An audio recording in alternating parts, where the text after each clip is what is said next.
আমার বাড়ি, এটা আমার কচু ক্ষেত, এইটা আমার গরু। সারা বছর এগুলোই কর, বিয়ে শাদী তো করার দরকার নাই। পাড়ার পুরো সবগুলোর বিয়ে হয়ে গেল, খালি পুরো কাজে তুই পড়ে মা আছিস। শোনো, আমি একজন টিকটকার, মডুলার, তোমার সাথে তুমি কথা বলতে পারো না? মা তুমি আমার সাথে এভাবে কথা বলতে পারো না? কত ছেলে আমার মেসেঞ্জারে পড়ে আছে, কত ছেলে আমার মেসেঞ্জার আমাকে নক দিয়ে হ্যালো হাই তুমি কেমন আছো, আমি তাদেরকে পাত্তা দেই না। তুমি কোন একটা বুড়োকে নিয়ে আসছো আমার বিয়ের কথা বলতে? মা আমি বিয়ে করতে পারবো না মা। আরে শোন শোন, বিদেশি 10 ভরি সোনা নিয়ে আসছে তোর আরে জন্য। মা তবে ছাড়ো তো তোমার আরে দশ শোন মিনিট শোন, শোনো। বস বস বস। 10 ভরি স্বর্ণ নিয়ে আসছে, টাকার উপরে শুয়ে থাকবি তুই। ওই তো হাতে লাল লাল কি যেন দিস, ওগুলো প্রতিদিন তোকে দিয়ে দিবে আলা। তোকে চাকর মানে কাজ কর্ম কিছু করার লাগবে না, চাকরি করে চাকরা মা দিতে তাই তাই হ্যাঁ। তাই তুমি আমাকে আগে কেন বলোনি মা? তাহলে তো আমি রাজি হয়ে যেতাম মা। চল, চল। তাই আমি রাজি রাজি রাজি। কথা বলি, চল চল চল চল।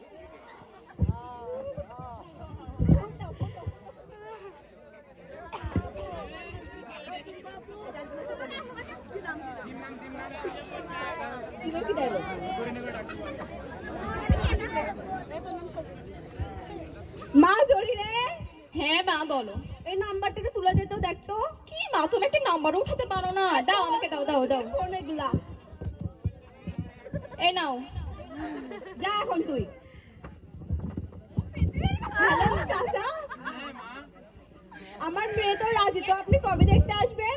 আমি কালকে আসতেছি মা।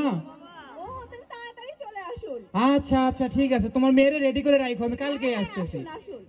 ঠিক আছে।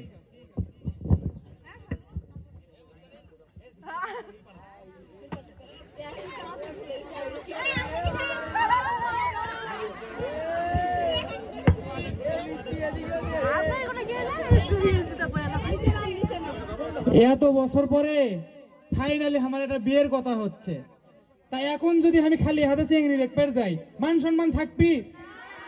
অন্তত আমার 20 কেজি মিষ্টি নেজান লাগবে। কে আছে মিষ্টি কত করে? বাবা এলাম মিষ্টি 300 টাকা কেজি। ই সেক্কো সেক্কো, মাত্র 300 টাকা কেজি। এটা চাপা খাটাবে না, শোনো এটা চুপচাপ নিলে নাও, নালে চলে আমি তো বাংলাদেশে এই জন্য আসবে চাই না। এই বেন্নে দেশে কেউ থাকে ফকিরনি, 300 টাকার কেজি নিয়ে আমি শ্বশুর বাড়ির যাবো? আমরা বিদেশ থাকছি 2000 টাকার কেজির মিষ্টি খাচ্ছি, ওই জন্য তাদের পেটটা এত বড়।